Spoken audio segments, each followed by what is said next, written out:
What is a conclave? How does the Catholic Church choose a new pope? Who controls the process? Can anyone become pope? And what really happens behind the locked doors of the Sistine Chapel? Today we are diving into one of the oldest and most mysterious election processes still practiced in the modern world, the papal conclave. And because this is our French channel, you'll also hear many French dialogues, useful vocabulary, and a short story at the end to help you improve your listening and comprehension while discovering history, religion, art, and culture. Alors, entrons dans le Vatican. The word conclave comes from the Latin phrase conclave, which literally means with a key. Why? Because the cardinals are traditionally locked inside until they elect a new pope. The term perfectly captures the atmosphere of secrecy and isolation surrounding the election. The conclave takes place after the death or resignation of the pope. Most popes serve until death, but there have been rare resignations in history. One of the most famous modern examples was Pope Benedict XVI, who resigned in 2013, becoming the first pope in nearly 600 years to voluntarily step down. After his resignation, the conclave elected Pope Francis. The conclave is organized and supervised according to centuries-old traditions combined with modern regulations. And while it may look mysterious from the outside, every step follows precise ceremonial rules. To understand the conclave, we first need to understand the Catholic Church itself. The Catholic Church is the largest Christian church in the world, with more than 1 billion followers spread across every continent. Catholics believe that the Pope is the spiritual successor of Saint Peter, one of the apostles of Jesus Christ. According to Catholic tradition, Saint Peter became the first bishop of Rome after the death of Jesus. Over centuries, the Bishop of Rome gradually became known as the Pope, the spiritual leader of the Catholic Church. Today, the Pope has many responsibilities, guiding the Church spiritually, appointing bishops, representing Catholics globally, speaking on moral and humanitarian issues, preserving Church doctrine and traditions. The Vatican itself is an independent city-state located inside Rome. Despite being tiny, it is one of the most influential religious centers in the world. When a pope dies, an important period begins inside the Vatican. Traditionally, the pope's death is officially confirmed by a high-ranking cardinal known as the Camerlengo. The Camerlengo plays a crucial role during the transition period between popes. Historically, the Camerlengo would symbolically call the Pope's baptismal name 3 times. Today, doctors officially confirm the death, but the Camerlengo still oversees many ceremonial and administrative duties. The Camerlengo officially administers the Vatican during the vacancy, secures the papal apartments, helps organize the funeral, prepares the conclave, and oversees certain Vatican finances and operations during the transition. However, the Camerlengo does not become pope automatically. His authority is temporary and limited. This period without a pope is called sede vacante, meaning the seat is vacant. During this time, major decisions are generally postponed until the election of a new pope. Pourquoi les cardinals sont-ils enfermés? Pour éviter les influences extérieures. Ils n'ont pas de téléphone? Non, le conclave doit rester secret. Who can become pope? This question surprises many people. Technically, any baptized Catholic man can become pope. However, in practice, the pope is almost certainly chosen from among the cardinals. The cardinals are senior members of the Catholic Church appointed by previous popes. They often come from many different countries, reflecting the global nature of Catholicism. Some are known for theological scholarship, others are diplomats, administrators, or influential archbishops. When a new pope is elected, he does not have to accept the position. The dean of the College of Cardinals asks the elected candidate whether he accepts the election. If he says yes, he immediately becomes pope. Then comes another important question. What name will you choose? This is why popes often change their names. George Mario Bergoglio became Pope Francis. Joseph Ratzinger became Pope Benedict XVI. The chosen name often reflects admiration for previous saints or popes and can signal the new pope's priorities. If the elected man refused the office, the voting would continue. The people who vote in a conclave are called the cardinal electors. Only cardinals under the age of 80 may vote. Usually, there are around 120 electors, although the exact number may vary. The cardinals travel from around the world to the Vatican. Before the conclave officially begins, they attend meetings called general congregations.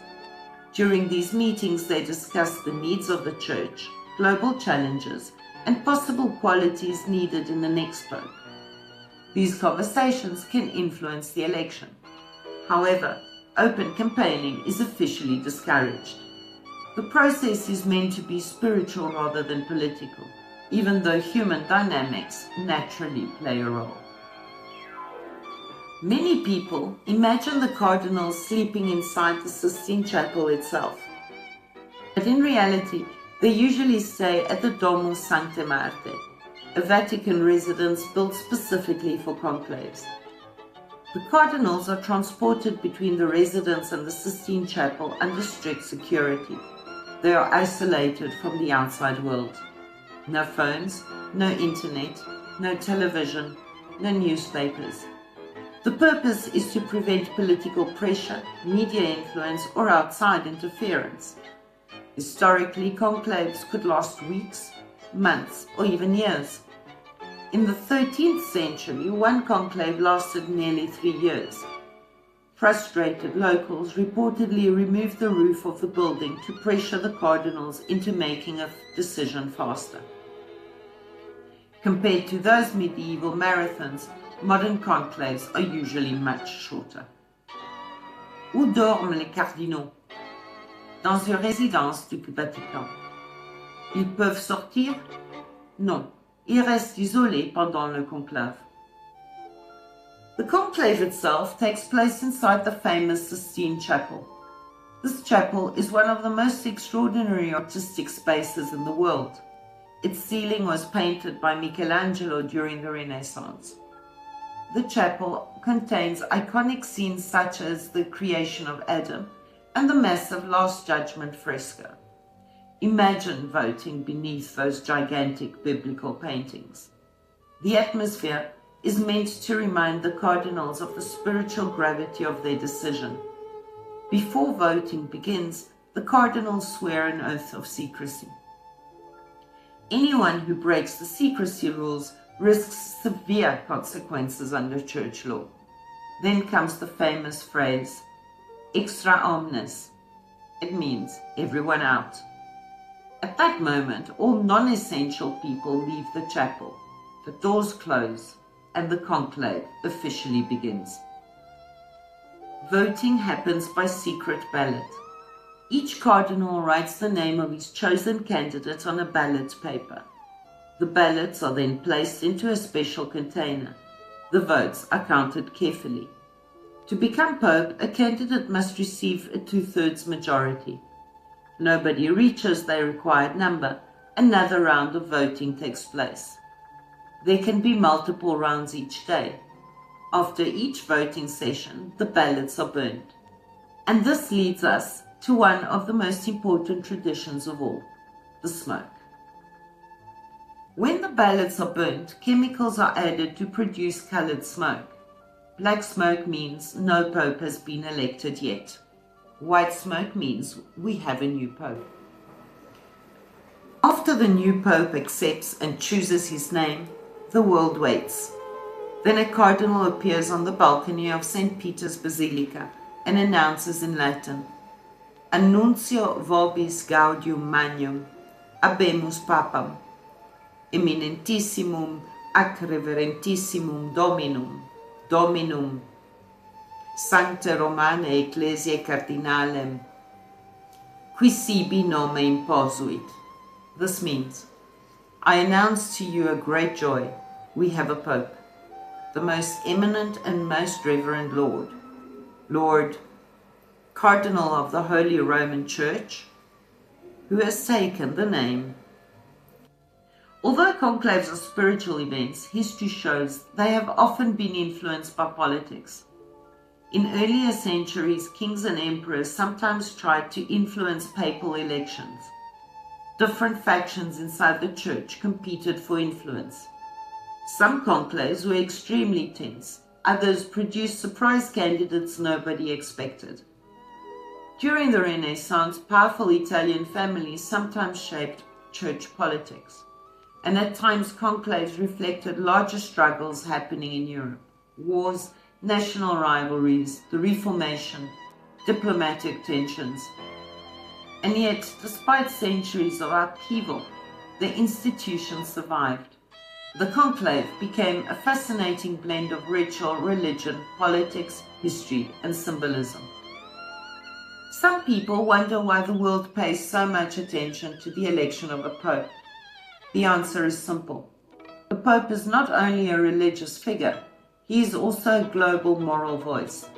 Popes speak about war and peace, poverty, migration, climate issues, ethics, and humanitarian crises. The Catholic Church also runs schools, hospitals, charities, and humanitarian organizations around the world, so the election of a pope can influence conversations far beyond religion itself. That is why journalists, historians, believers, and curious observers all watch the conclave closely. Thomas visite Rome avec sa sœur Claire. Il marche près du Vatican quand il voit une grande foule. Pourquoi y a-t-il autant de personnes? Demande Claire. Un homme répond. Les cardinals sont en conclave. Thomas regarde la cheminée de la chapelle. Ils choisissent un nouveau pape? Oui, répond l'homme. Soudain, la foule commence à applaudir. Une fumée blanche apparaît dans le ciel. Claire sourit. Incroyable, nous sommes ici au bon moment. Quelques minutes plus tard, les cloches sonnent. La foule crie joyeusement. Habemus Papam. Thomas regarde le balcon illuminé. C'est un moment historique. The conclave is more than an election. It is a ritual shaped by centuries of history, a meeting of faith, politics, symbolism, secrecy, art, and tradition. Inside the Sistine Chapel, surrounded by Renaissance masterpieces, the cardinals participate in a process that connects the modern world to medieval ceremonies that have survived for generations. And whether you see it as a religious event, a historical tradition, or a fascinating cultural spectacle, the conclave remains one of the most unique institutions on earth. So the next time you see black smoke or white smoke rising above the Vatican, you'll know exactly what is happening behind those locked doors. If you enjoyed this journey through Vatican history, Catholic traditions, and French learning, subscribe to the channel. Et dites-nous dans les commentaires, would you like to visit the Vatican one day? À bientôt.